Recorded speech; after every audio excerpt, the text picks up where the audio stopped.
So here I am. This is what a fairly well-established 8-year-old agroforestry system looks like. As you can see, this thing's extremely productive, and we got more fruit here than anyone really knows what to do with. You know, and that's the idea. People can't eat it all, then something will. In this case, birds and bees and a number of other little critters.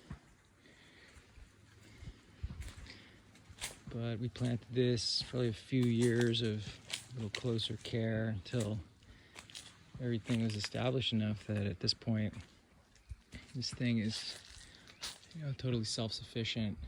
Got an overhead, big overstory, got a bunch of fruit. Here's noni, the famous stinky medicinal fruit. Got a bunch of stuff growing in the understory. The majority of these trees are fruit trees or nitrogen-fixing legumes or medicinal plants, but we got a lot of a few palms here and there, mostly, a couple things. Pioneer, kind of fast overstory species like this.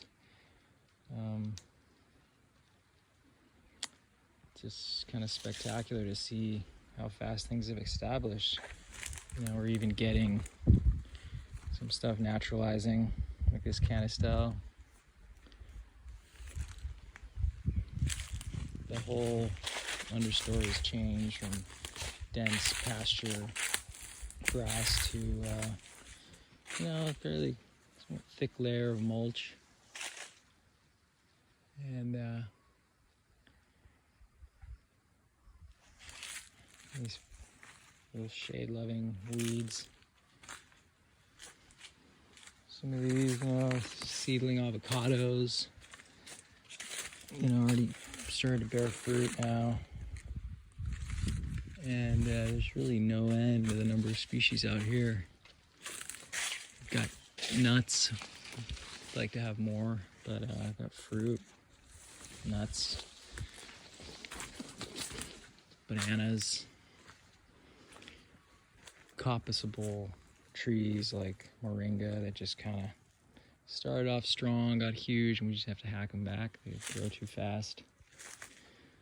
Black sapote has done very well. It's just a medium-sized tree. This is just one half of the area here. There's the big water apples getting up there, extremely productive. Guavas. Some lychee, which this isn't an ideal climate for lychee, but seems to be doing pretty good. It's a native guava relative called Arayan. I think Psidium sartorianum or something like that. A guanabana, kind of a classic tropical fruit. And, some areas are somewhat neglected, but at this point it doesn't really matter. This is not dependent on people anymore. Totally self-sufficient. Some real kind of weird, less common exotic fruit like this African mangosteen from equatorial central West Africa. And this forest is just kind of dwarfing me now. Just walk through as a quiet observer. There's neem. Does great here. Got big chunks of banana falling on the ground. Little guanabana fruits, not really the season for them now. Come over here, little seedling lime trees.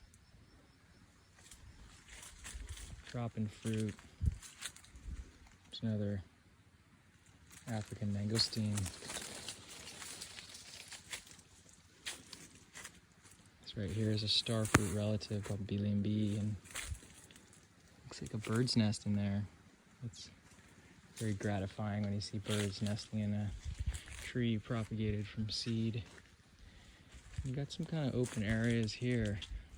Could definitely fit in another fruit tree.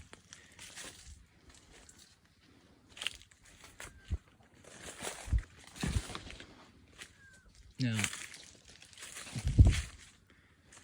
this forest has survived 2 freak hurricanes, some periods of drought,